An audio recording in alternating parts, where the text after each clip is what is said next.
This program contains coarse language and discusses mature themes. Viewer and listener discretion is advised.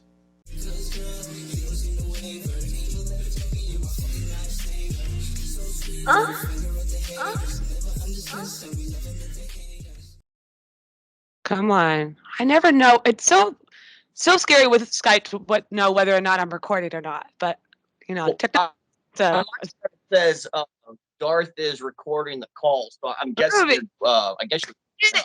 This is my 50th time doing this. I should know how to do it.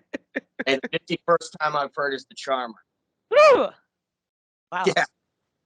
So crazy. Well, hi guys. Welcome back to the LA Couch Podcast. I'm your host, Darth Ginger, and today we have a new guest, Leatherhead. How you doing, everybody? I'm so glad because I was so nervous messaging you that you would not want to do this, but since we talked, it's incredible. And you're in your workshop right now, right? Yeah, I'm actually in my garage. It's literally a quarter of my garage that has been completely designated and set up for my leather, my latex, my arts and crafts. And I mean, it's completely accessible to an arm's reach away.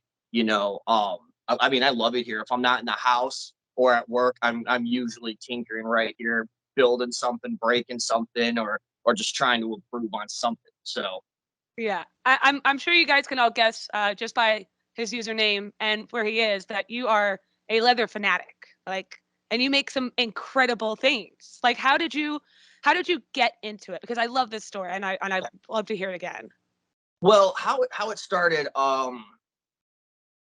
this was years ago. I used to be a correctional officer in the state of Texas, and one day we were having roll call. This is like 6:30 in the morning, and I was told you're going to be the NCO sergeant. Or you're going to be the sergeant for the craft shop. And I've heard ghost stories and rumors, that the craft shop absolutely sucks. You're going to be inside a cage for 12 hours a day, under lock and key, that the inmates have more freedom than the prison guards. So I was not happy about it. I was livid.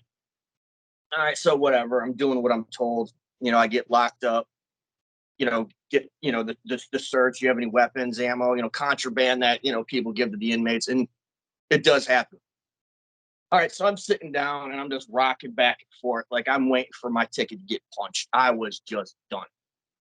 But I'm looking out into the general population of all these inmates. I mean, you have guys that are drawing, guys that are sculpting, painting, and I see this little old guy. I mean, if he was 5'2", he was tall. And he looks like the freaking Keebler elf. He has his little white hat on backwards. He's going to town, just freaking going fanatic at it. And I was like, the hell with this. I'm bored. So I give the keys to my desk clerk, my desk boss. I'm like, I'm going to do a walkthrough. Because everything was pretty much recorded. So I'm going to do a surprise inspection. Okay, fine. So I go out and I, ask the inmates, hey, 5W, what are you doing? Where, da. And I finally make it to this little old man doing leather. And can I help you, boss man? No, just do your thing, chief. I'm just watching. All right. So then, like, what are you making? He's like, I'm making a pair of boots. Whatever. So I'm watching this dude create and craft around these things that are called lasts, and it literally looks like a plastic foot almost. And he's stretching the leather, he's pounding it in, he's making it all nice and pretty. And I asked him, hypothetically, what if you were to show somebody how to do this? He was like, boss man, you know the rules. I can't teach you, but I can explain it to you. And I think this was like back in 2015 to 2017. I don't remember. It's been a couple of years. And so I'm like, all right, so what kind of tools would somebody need? And so he's going off the list. You need the owls, you need the thread, you need the needles, you need the hammers, you need the malls. I'm like, Jesus Christ, calm down, slow down. So, he was so ready to teach you. He was like, listen, I'll give you all the ins and outs on how to do it. Exactly, right? So that night, thank God that day was payday. So I had a couple extra beans to throw around and plant to see what grew.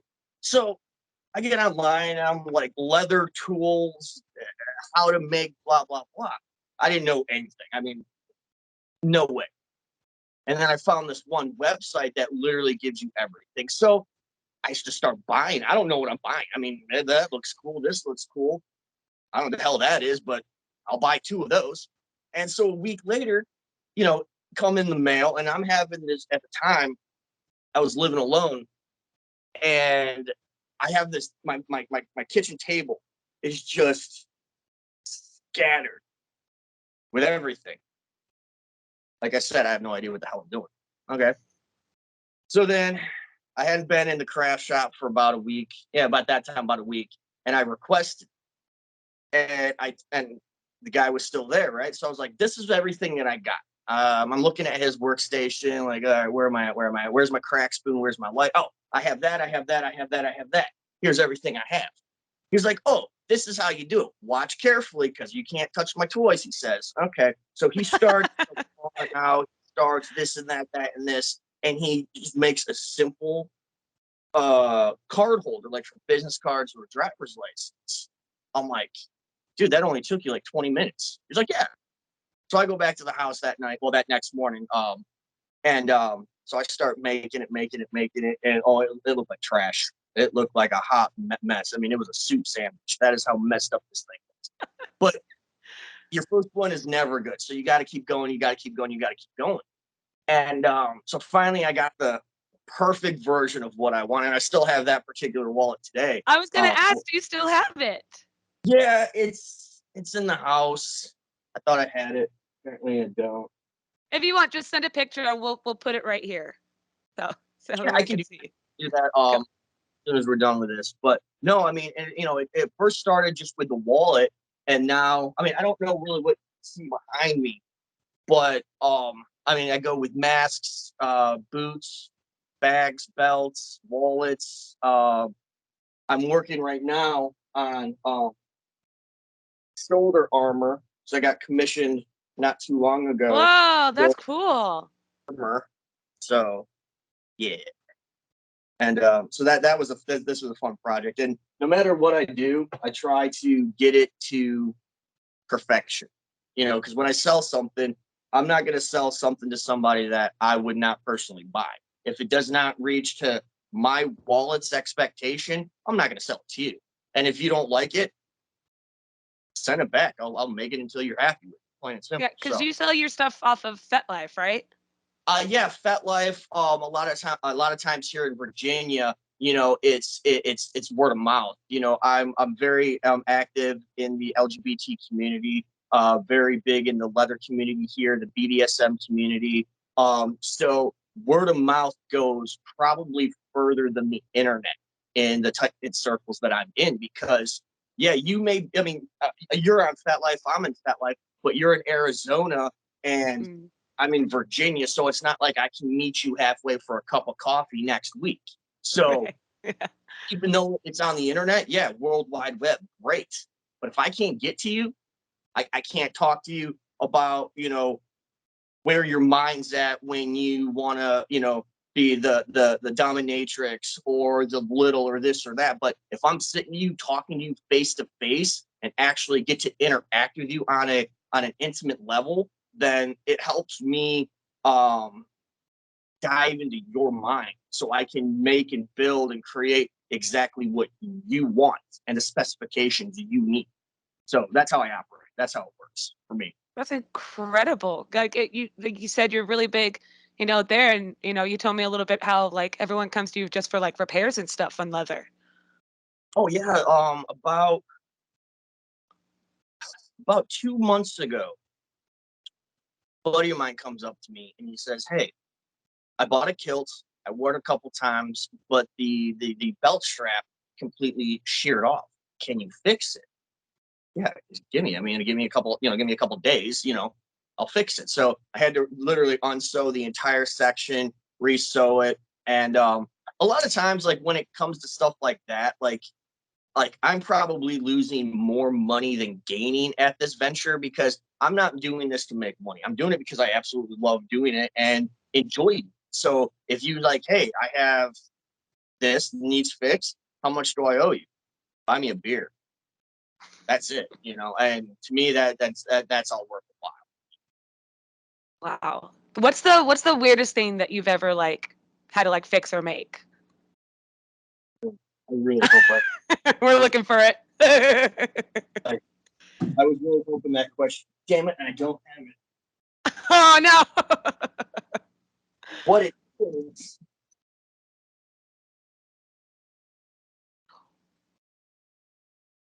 The suspense is real, everyone. I hope you're all watching this because I'm excited to see it. I have to take a picture. What it Okay, is, we'll put the picture here. it's a posture collar anal hook. You knew I was going to bring that up after a title like that.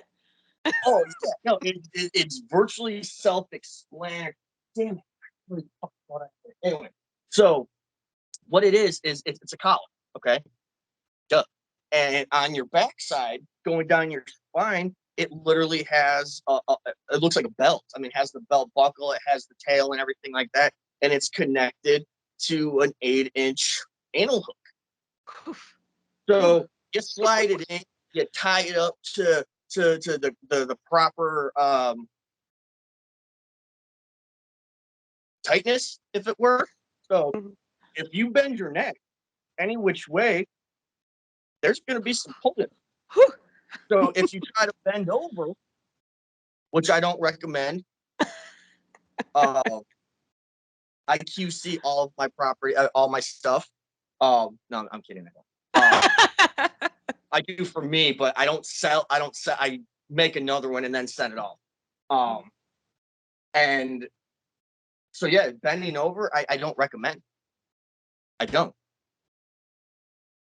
Yeah, but no, that was probably the weirdest one that I made because like it was one of those things is the husband and wife comes to me is like this is what I want. I want something, and they weren't really delivering a picture. They were explaining I want something around the neck, but I also want something that an anal hook, but I don't know how to put it together. Blah blah blah. I'm thinking to myself, okay. And then I started drawing, right? And then all of a sudden, click. I'll just use a belt, and I made it. And I have a mannequin that I use all the time for. Oh, hi there. I was not expecting that. That's Brenda. Um, Love yeah. her. And I made it to her, and did all the good stuff, and I'm like, boom. So I took a picture of it, and the husband is like, "That's exactly what I wanted." I'm like, "Well, why couldn't you just say that?" Yeah. How do you explain that? Yeah, like I mean, they were really new in the community because like you could tell like the words that they were using. Yes, they were the correct words, but you could just tell that it was a studied venture. That they knew what they were talking about. They knew the words, but how they were saying it was just like as a matter of fact. I'm a dom. I'm a sub. It wasn't free. It wasn't free flowing. So I'm like, you know what? Everybody's got to start somewhere. And great. Actually, I still talk to them now. Still. Oh, that's incredible. I mean, there's definitely a lot to learn in the kink world because you said that you've been around the kink world for a long time, but leather you just got into a few years ago. Yeah. I've been in the community for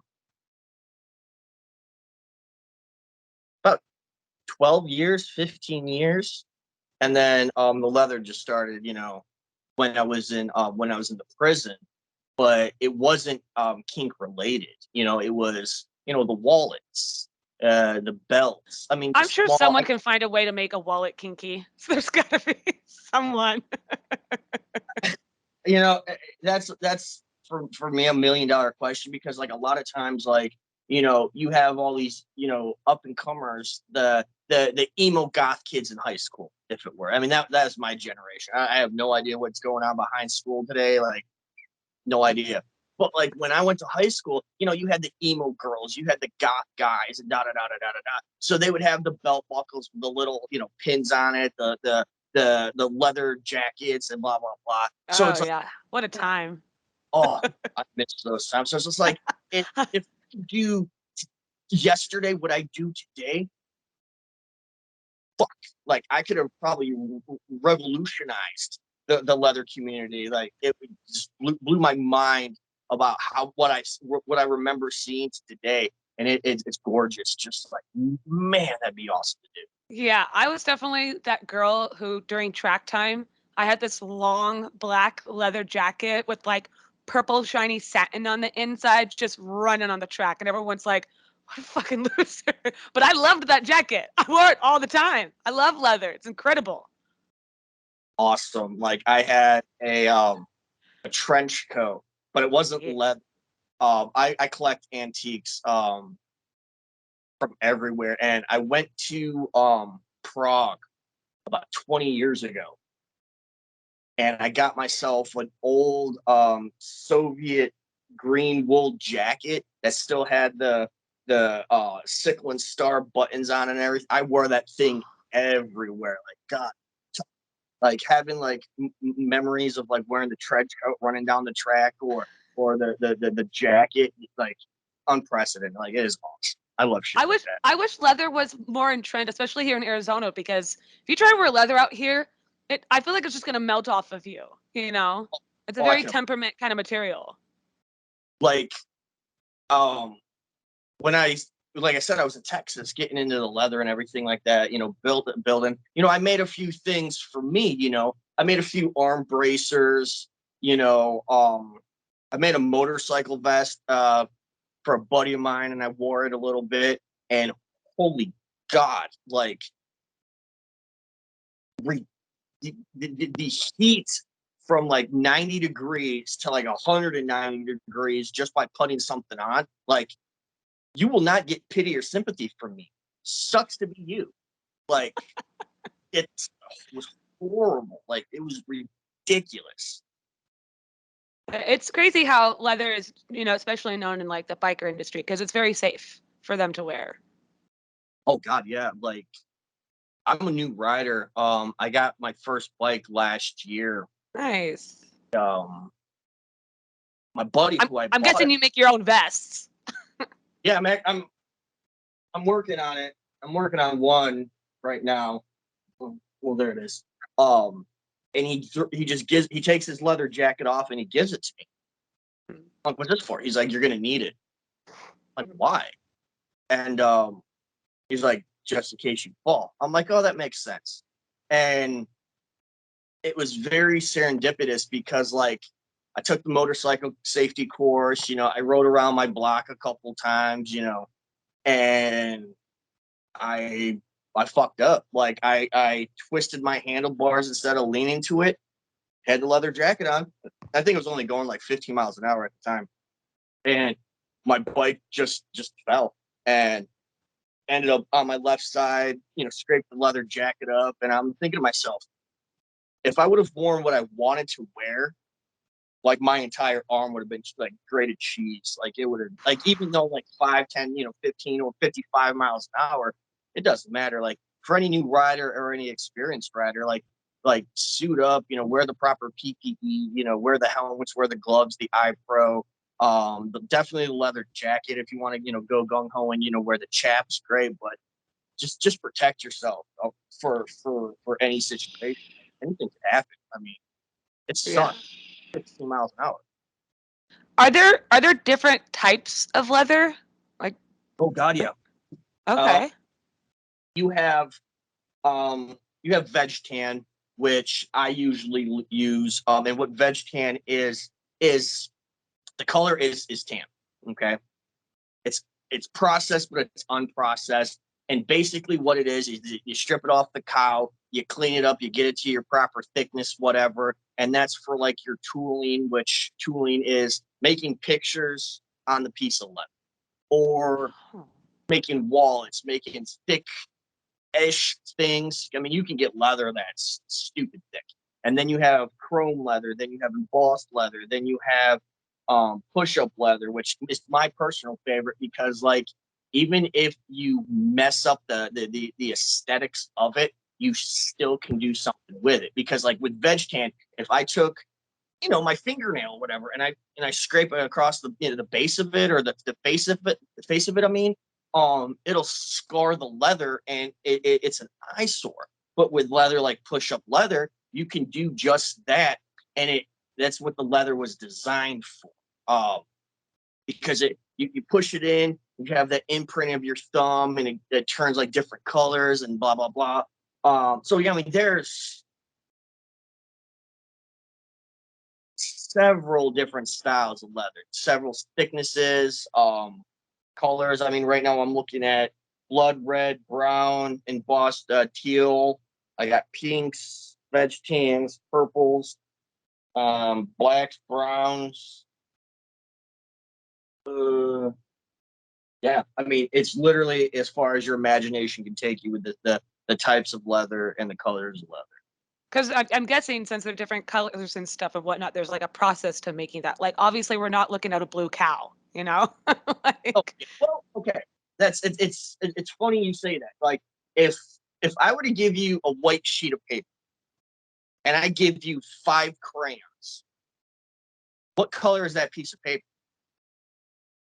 like after I color it, I feel like this is a riddle. No, I didn't graduate high school. it's literally whatever color you want. So like a veg tan is literally, hold on.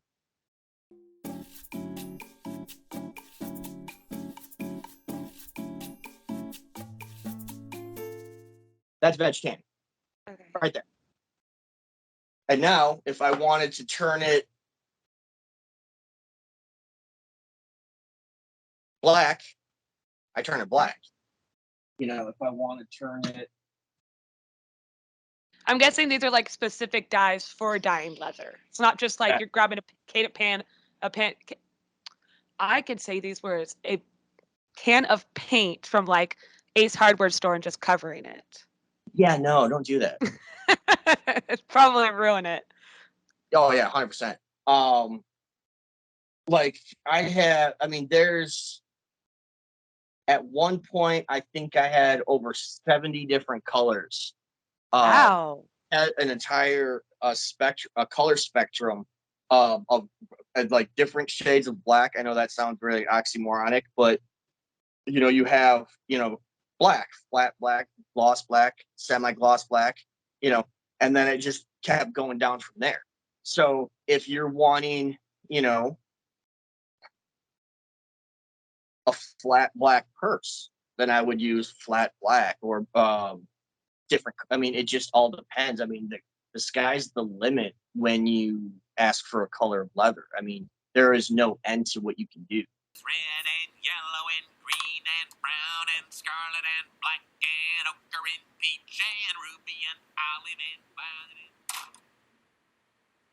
and lilac and gold and chocolate and mauve and cream and crimson and silver and rose and azure and lemon and russet and gray and purple and white and pink and orange and red and yellow and green and brown, scarlet and black and ochre and. What are the most common themes that you make in leather work? Okay, so let's go family friendly. Family friendly. Okay.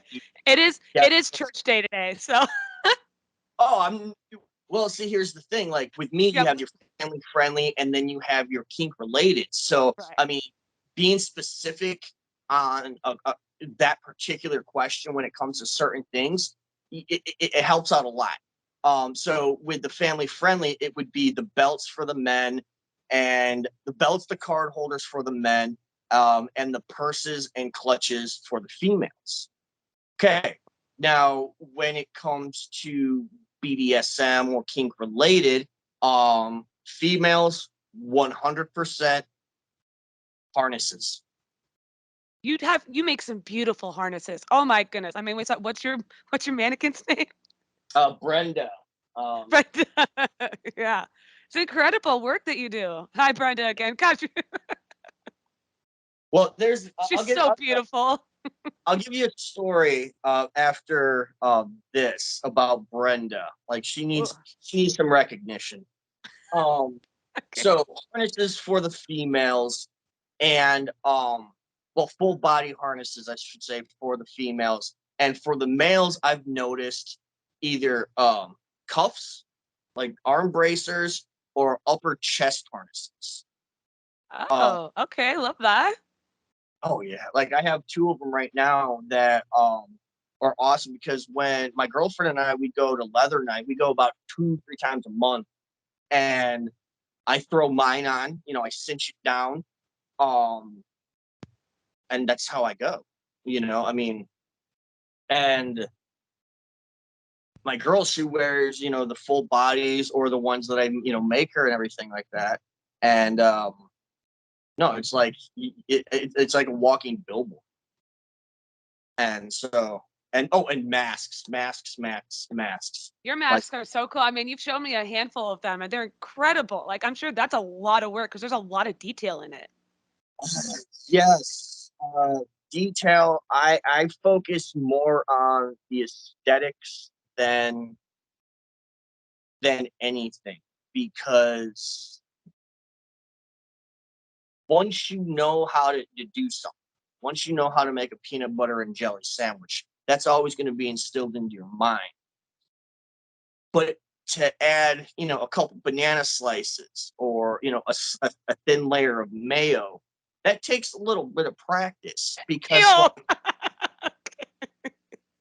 it's just like, how many banana slices do I need before it's Right. too empowering, or how much mayo do I need until it's absolutely filled? So the aesthetics and detail to me are, I think, more important because I have my plague mask behind me, right there, and it has rivets, it has stamped filigree. I mean, it has a lot of detail in it that, yeah, I mean, I could just give you a mask, a plain Jane mask, but I feel the details add the color or add the language to what you're trying to convey. So for me, it's detail 100% of the way.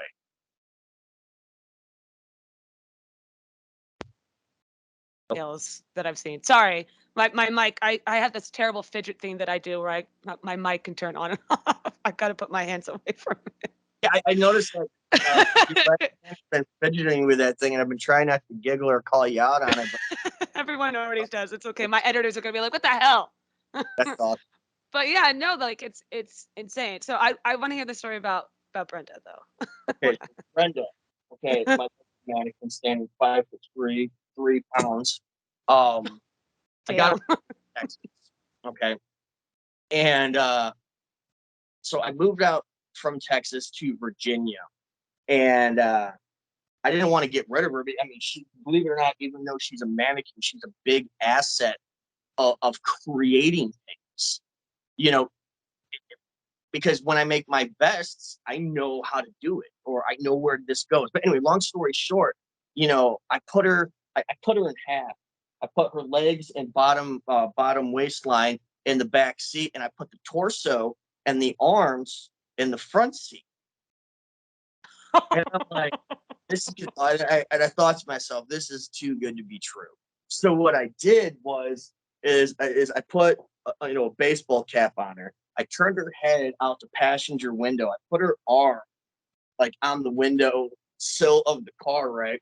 And I'm in, at this point, I think I'm in Louisiana, maybe Oklahoma. Doesn't matter where I was. And this is like 3 o'clock in the morning. Okay? And I was going a little bit fast, and all of a sudden, lights hit me. Bam! I'm like, fuck, man, like I can't deal with this right now. So of course, I'm not running from the cops. You're out of your mind. So I pull over, turn on the overhead light, turn off my car, roll down my windows, and throw the keys on the front dash, and I see two flashlights at 5 o'clock and at 4 o'clock and at 7 o'clock coming up from my rear, right? And the main cop, whatever, comes to me first. Do you know why I pulled you over? I was like, honestly, officer, no, I don't. And I see the flashlight of his partner just bobbing up and down. Like, is this guy like having a seizure or something? And I look over to the cop, and the cop who pulled me, who's questioning me at this point, starts giggling. And I'm like, the fuck? Like, at this point, I completely forgot about Brenda. Like, she's been with me for the last several hours. So like, this bitch is dead of the world. I mean, she's the worst conversationalist ever. Trying to get a word out of her, that shit ain't happening. Okay. It won't. Like, she'll look out the window, and she's the perfect car ride because she doesn't talk back and she's not a side seat driver. So she's awesome. And so anyway, like, and he was just like, no, I saw you, and I saw something a little looked off, and and they were laughing at Brenda because they actually did not give me a ticket because I was in the HOV, the high occupancy vehicle lane, right? And at the time before the transition of anybody can drive through it, whatever, at certain hours of the day, it was solely 2 occupants or more in a vehicle. Okay. So they're like, we just wanted to see, dude, that's fucking creative, man. Like, do it to it. Just have fun with it, be safe, and have a great day. I'm like, officers, thank you. Wow, we stand for Brenda. Oh my God. Yes, she's my lover. I just haven't told my girlfriend yet. Oh shoot. It's exposed now on the internet. Oh no. You heard it here first on the ugly couch. Right. But no, she helps out with a lot. I mean, fitting of harnesses to vests, to anything that would essentially go on the human body. So yeah, I mean, big help. I owe her a lot. Thanks, Brenda. Thank you, Brenda. We love you so much. You're incredible, and everything that you go through for happening. Is there anything that like you've had to like tell someone no that you didn't want to make? Oh yeah, all the time. Like, I know there are people who love to inflict pain and those who like to receive pain, which is your own prerogative. But I have a moral compass that I'm not going to be responsible of disfigurement. Okay. So several months ago, uh, this random emails me. I want a paddle. Oh, that's fine. Cool. Let's do it to it. I want spikes. Okay. So when I do my spikes, I don't mind doing spikes. I usually I do about a quarter of an inch or less, just those little stud buttons. Anything after that, I get very, very uncomfortable. And this fool decides to ask me, I'm like, hey, what size spikes do you want? So I'm thinking naturally, quarter inch, half inch. Okay. Dude was like, I want 2.5 inch spikes. And at first I'm like, okay, that's fine. Wait, what?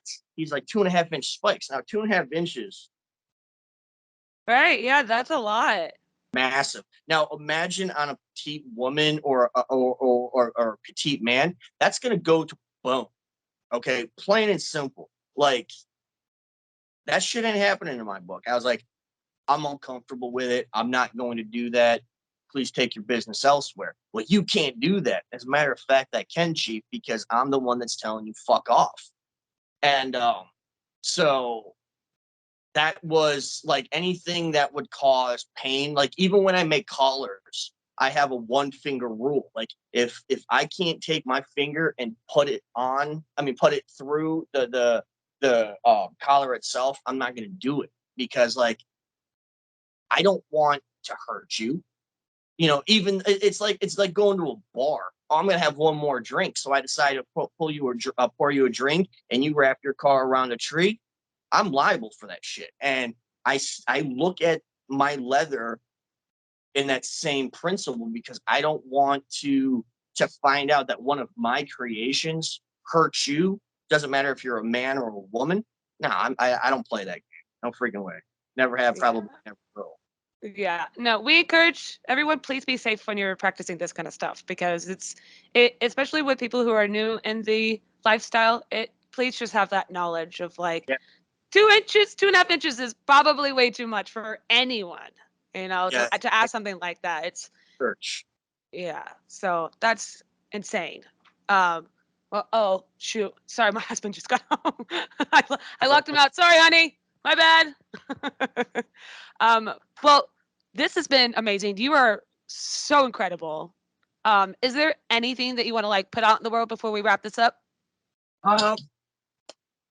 Always ask questions. You know, never be afraid of who you are. Like, take a chance. You know, find that one step that makes you comfortable. Actually, no, find that one step that makes you uncomfortable, and take another step, because you're gonna find something that you like doing and go with it. Like, have fun with it and just be safe. You know, do your research if you decide to get into the community. Learn proper etiquette. Technique is big, so you don't hurt yourself or other people. Doesn't matter, you know, man woman, man on man, woman on woman. Do your research. Understand boundaries. Yes is yes, no means no. And just have fun with it, guys. I mean, plain and simple. Exactly. And if you ever want to learn anything more, you can find us on FetLife. This is Leatherhead, and I'm Darth Ginger, and this has been the Ugly Couch Podcast. Jedi Chef. How, Connie? Couldn't way to plug yourself in on my podcast. That was awesome. Yeah, thanks. You're coming back on it. It's okay. Well, thank you guys so much for listening or watching this Ugly Couch, and I hope you all have a great evening or a great day. Thank Bye, you, guys. guys. Bye.